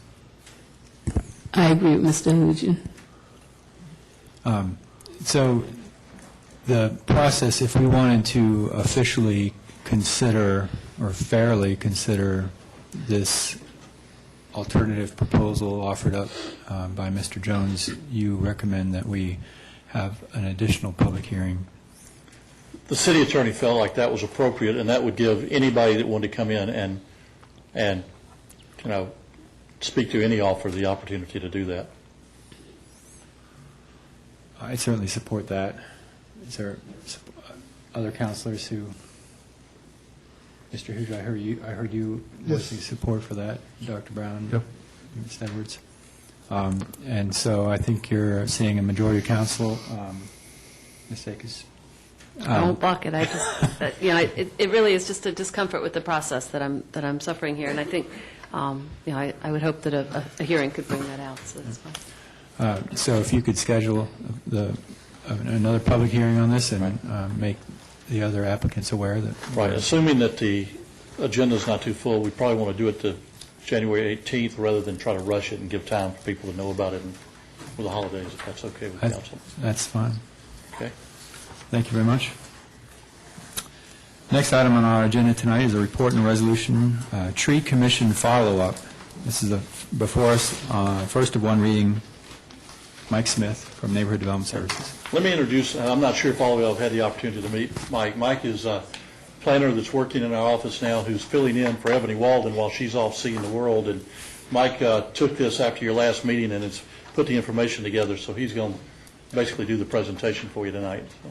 He's a very good planner. He's one of my students. Well, thank you. I didn't know Mr. Tour was going to introduce me, y'all. Met you all plenty of times, but this is just a follow-up on what Mr. Tober brought on October 18th, and I think you guys are very familiar with what we want to do with this commission. And what we all want to try and emphasize is only this is going to be an advisory commission, essentially not have that much authority in tree removal and tree planting, but essentially assist commission, you all, and staff on issues regarding planting and preservation and things of that nature. As you've seen tonight, there is some support, and I appreciate Mr. Emery's comment. And I did want to say that I think on the duties I listed, especially number 8, develop and update a long-range preservation plan, I think that satisfies your concern. I wasn't as sure about the 1975 street tree master plan, but I appreciate him bringing that to our attention. Just to get to some basics of what we want to see with this, the membership will be 7 city residents, and I've had a lot of interest from Jackie Vaughter, who represents Charlottesville area tree stewards, so we thought having some connection to local nonprofits would be pretty beneficial for the effectiveness of this commission. And also the Blue Ridge Permaculture Institute. And aside from those, they'll have 3 at large, and we'll try to select members that are primarily interested in urban forestry, have some background in landscape design and natural resource protection and habitat restoration. A lot of concerns that you gave Mr. Tolbert at the last meeting that I noticed was one dealing with trying to reach the public and how this commission would do that. So I tried to emphasize, engaging the youth, and Jackie Vaughter from Charlottesville area tree stewards already told me that they already do a lot of workshops and a lot of tours around town. So I think that'd be good that will be already implemented within the commission. And a lot of other basics. The meetings will be quarterly, and let's see. And staff recommends approval. So if you have any questions, please do not hesitate to ask. Thank you. Mr. Mayor, I have some comments. Please. First of all, I'm very pleased to have this proposal. I've been talking about it for the last 20 years, and it takes a long time in Charlottesville to get things done. I have 1 or 2 minor changes that I'd like to suggest. I'd like to see membership of 9 people instead of 7 people, and I'd like to see that 5 of those be citizens instead of 3 of those be citizens. I think it would be healthy to have citizen majority on a commission of this nature. Secondly, I would like to add number 10 in terms of duties, is to basically to recommend location of additional trees and creation of a tree plan for the city of Charlottesville, working with the staff. And so that'll be only other things I'd like to add. How is that different from 8? Preservation plan is that... 7 was one that we really want to make a point on. But I'm just wondering if The second is more of an operational plan, I think. At least that's what it looks like. and 10 would be. 10 would be actual plan for the green tree plan for planting trees, new trees. You're trying to get at the same comment that Mr. Emery made Yes, earlier, yes. right? Which has to do with, doing a plan for the trees. I think that the thought was that the urban forestry management plan is broad, and as Mr. Emery said, it's tactical, but what the 1975 plan, it actually got down into discussing specific areas of the city, specific streets, where we might want to do more tree planting, and I think having this body look at that plan, update that plan, and I think it would be helpful to spell that out somewhere in here. Okay. I would recommend it be 9 instead of 10 and move 9 to 10 because then you have the 3 plans in a row and then. Okay, that's a good idea. But I think that's good. With that, those 2 comments I have. The only comment that I had was also regarding the membership. I'd like to see a representative from QCC and a representative from FAR on the commission.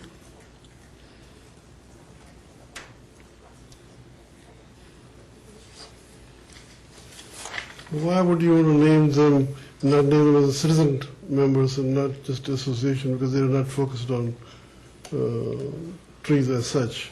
I think this would be an opportunity to provide some diversity to the commission, and also will provide an opportunity for maybe some of the members to simply learn something new and to engage in a part of the community that otherwise they wouldn't have the opportunity.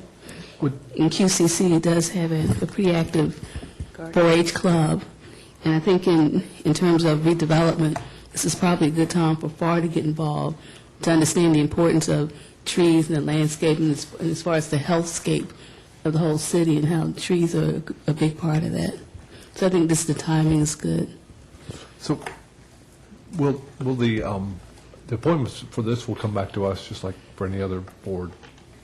And so what I'm kind of wondering is if we could have a suggestion I might have is that rather than, since the other organizations that are named here are very tree specific, what if we had a little more general language, such as at least one representative from an organization representing the low-income community or something like that, to say at least one, but it wouldn't limit it. It might be someone who, is involved with, some other organization, and that would kind of free us up to making appointments based on who applied and whether they were part of QCC or actually were part of Abundant Life or some other thing that seemed to basically ensure diversity and kind of getting young people involved in things like that. Well, if we follow Mr. Hooger's suggestion of adding 2 more seats Yeah, for citizens, it makes sense to me to actually outline QCC and FAR,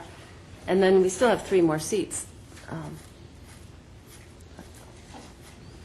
Because I really like Ms. Edwards' comment about, not only is it an opportunity to bring more diversity into the board, but also to bring more appreciation of kind of our urban forest to folks who are, living in public housing and involved in community kind of organizing development. I wouldn't have any objection to those two suggested by Ms. Edward, except that I don't know if you need to specify by name. We have the general citizen and the general citizen. I think this is a council that's made a great deal of effort to promote diversity on our various boards and commissions, and we don't always get there, but we have a clear intent and desire. And so if we had applicants from those organizations for this position who were clearly motivated and had a strong desire to serve, I can't imagine we wouldn't appoint them, or at least seriously consider appointing them. So I'd like to go on record as saying we want to encourage each of those organizations and others who serve the low-income community in Charlottesville to nominate representatives. My only worry about saying at this point that it has to be somebody from FAR, it has to be from QCC, is what happens if we don't get applicants from either or both, and I don't want to leave a seat unfilled. I would also be willing to make a commitment for those 2 groups right now personally, except that I remember we have had over the years boards which were very specific, but we have always had trouble finding spaces. But we can make sure that both council to appoint those people right now and leave it at large citizens. If there's consistently trouble, or if either of those organizations ceases to exist, a future council could make a different decision and pick other organizations. But it seems that when you say this council is very committed, I think that that's true. But I would really like to see it kind of locked in for future councils. Well, how about if we do, as Dr. Brown suggested, and it's my only concern is I don't want to make it too limiting, but I have no problem saying at least two, if not more, of the 9 members be representatives of low-income Yeah. organizations. That'll be fine. So And then that way we will have 9 people, then we'll have At least 2. at least two will be those. But just not necessarily specify those 2 particular Yeah. organizations, That's because there may fine. be somebody from Abundant Life or MACA or, any of the other organizations that represent low-income Charlottesville neighborhoods or families. I would agree with that. And we will make sure that this time around, those 2 organizations do get appointed as they apply. Yeah, I mean, again, if they have candidates that are willing and eager to serve, I'd be happy to nominate, to appoint them. So. Are you ready for making a motion, Mr. Chairman? Sure. I'd like to recommend that we adopt this resolution as submitted with 2 changes. There will be 9 people on the membership, but 2 of those must be low-income, I don't know how the wording would be, low-income individuals representing them. And I'd say that- at least 2. At least 2. And that we add in number 9, we develop a tree master plan, and number 10 will be the maintaining tree inventory. With those changes, I'll move the motion. I'd like to propose an amendment if I could. Okay. If we were to do it that way with the membership, could we put in maybe as item number 11, to work closely with public housing residents in the redevelopment process? Some way to incorporate that organization, both FAR and just residents generally, in the process of the tree commission. I'm not sure, you're saying number 11? I'm saying add another number. Number 11 as duties Yes. to promote trees. To involve or to encourage the involvement of residents of public housing in the work of the commission and the projects of the commission. That's fine. As far as I'm concerned, it's fine. You accept the amendment? Yes. Okay. It's a friendly amendment. Friendly. Absolutely friendly. Okay. It's been moved. Is there a second? I would second it. It's been moved and seconded. Any further discussion? If not, please indicate your vote. And it carries unanimously. Thank you very much. The last item on our regular, and thank you, Mr. Smith, for your work on this. Yeah. The last item on our regular business agenda tonight is a report on the city market. Mr. Brian Daly. Good evening, Mr. Mayor, members of council. Hope everyone's doing well. Last month, first part of November, City Council held a work session about the future location of the city market.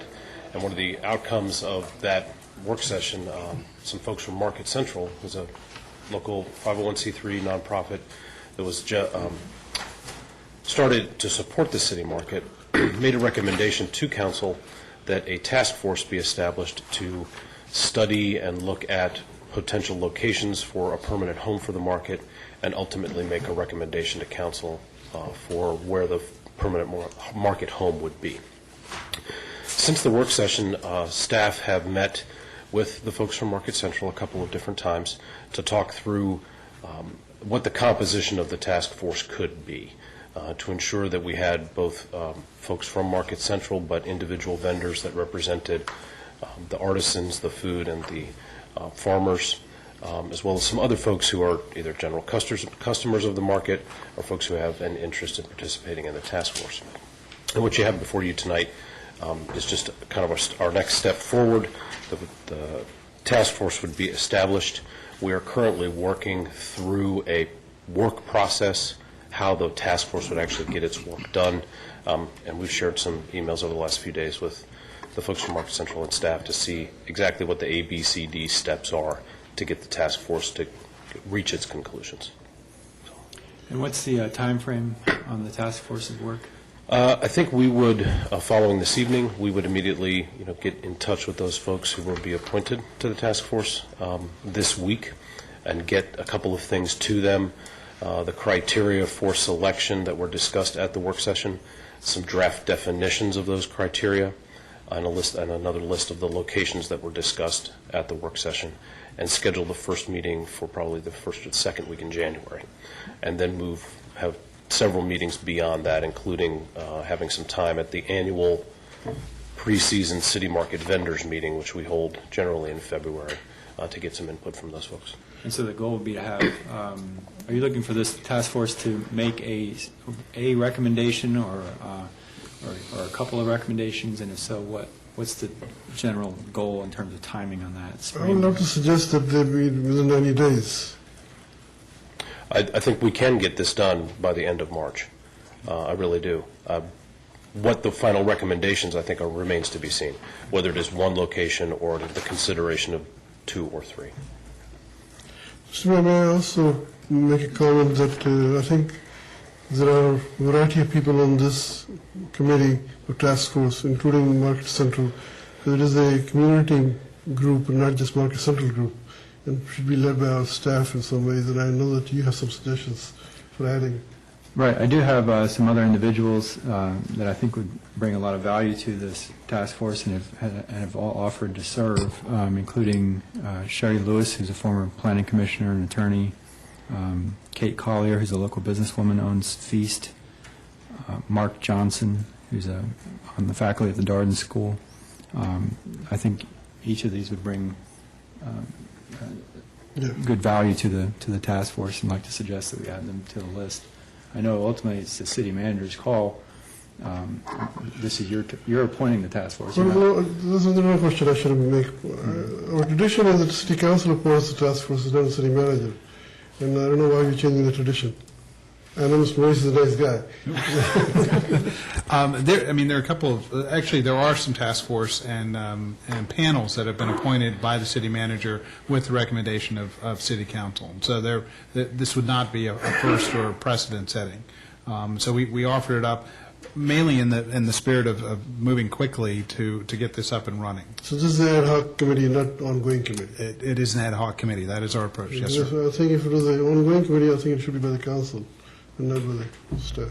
And council, if you choose to do so, you can make this an ongoing committee. But I think it was the understanding of staff that you wanted to make this a temporary committee to get us up and going on the location.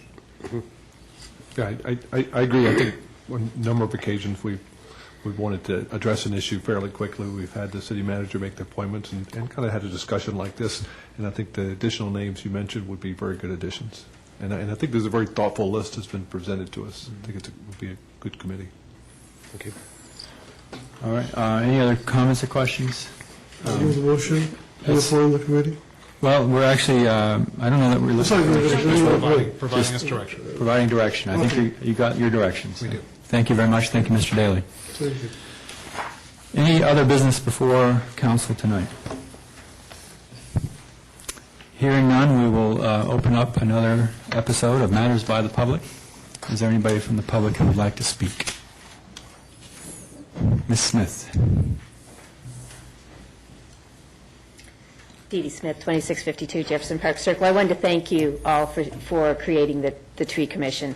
I think it is just going to be a really cool, really fantastic addition to our community and outreach. I would like just to suggest, and I'm not suggesting you change anything you just did, but as you're looking for your citizen representation, and I applaud Ms. Edwards, thank you, Ms. Sakos, for the support of diversity. There's a different diversity that I'd just like you to consider, and that's a geographic one. Maybe it's because I live on the south side of town, but it's really, really common for there not to be a lot of representation from certain parts. I know we're a tiny little city, and maybe I'm overly sensitive to it, but I see it a lot. And when we're talking about trees, I think it could be very important that, because people know their trees, they feel them, and they know their neighborhood. So it's just a suggestion. Thank you. Thank you. I agree as well. Anybody else like to speak? Hearing none, meeting's adjourned. Thank you very much. Happy holidays.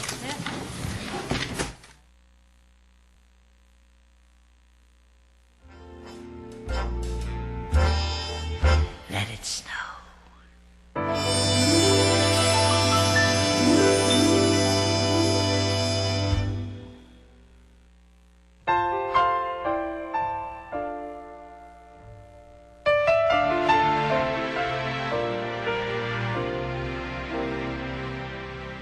Do you remember me?